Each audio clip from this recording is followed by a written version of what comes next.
देखिए भाई लोग, अभी तक आप लोगों को कंफर्म नहीं हो पाए हैं कि भोजपुरी के हिट मशीन खेसारी लाल यादव चंदा देवी को टिकट मिलेगा आरजेडी से या नहीं मिलेगा। क्योंकि मांझी विधानसभा सीट से लेकर जो चर्चा बनी हुई थी, क्या इसमें कंफर्म हो पा रहा है या नहीं हो पा रहा है, क्या मिलेगा या नहीं मिलेगा, आज इस वीडियो में आप लोग को देख लीजिए, पूरा जानकारी बताने वाला हूँ। नमस्कार दोस्तों, आप देख रहे हैं टीके नाम भोजपुरी 07 और आप लोग का एक बार फिर से टीके नाम भोजपुरी 07 चैनल पर स्वागत है। देखिए, चर्चा तो इतना तेजी से हुआ था कि कंफर्म मिलेगा खेसारी लाल की पत्नी चंदा देवी को टिकट मांझी विधानसभा सीट से कंफर्म मिलेगा। क्योंकि चंदा देवी उन्हें के भाई जो हैं कंफर्म किए थे कि अगर मिलेगा टिकट तो मांझी विधानसभा सीट से, और नहीं तो कहीं से भी चुनाव नहीं लड़ेगी।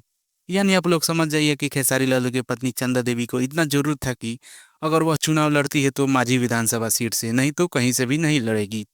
तो आप लोगों को अब मैं बता देता हूँ कि जहाँ तक मैंने पूरी तरह से अब आरजेडी को देखा लिया है कि तो पूरी तरह से अब नामांकन भी शुरू हो चुका है सभी, और इसमें अब कोई दौरा नहीं है कि वहाँ पर सत्येंद्र यादव ही है वह लड़ेंगे, क्योंकि वहाँ से आरजेडी जो है वो लगातार जीतते हैं। वहाँ को उन्हीं को टिकट दिया जाएगा क्योंकि वो लगातार भी जीते हैं और वह खुद आवाम बांध देते हैं कि दलों का है। और तो वहाँ पर सत्येंद्र यादव को टिकट मिला और उन्हीं का यह फाइनल हुआ है मांझी विधानसभा सीट से। तो यह अब आप लोग जान लीजिए कि खेसारी लाल की पत्नी चंदा देवी को टिकट नहीं मिलने वाला है और मांझी विधानसभा सीट से सत्येंद्र यादव ही खड़ा होंगे महागठबंधन की तरफ से। तो यह बड़ी खबर था। मुझे लगता है कि आप लोग क्या कहना चाहते हैं नीचे कमेंट कर जरूर बताइएगा। बाकी मैं मिलूंगा आप लोगों के साथ अगले वीडियो में, तब तक के लिए जय हिंद जय भोजपुरी।